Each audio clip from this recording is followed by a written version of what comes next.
बहुत भल प्रश्नटीए। सठिक समय रे नीरवता मध्य एक धर्म। आपण माने जानिथिबे जेतेबेले महाभारत चलीथिला दुर्योधन अनेक थर कृष्ण को अपमानित करथिले।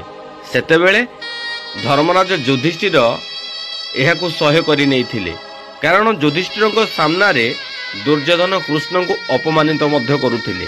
दिने भीम कृष्ण को कहिले, प्रभु एते अपमान सहिबा परे आपण काहेकि नीरव अछंती?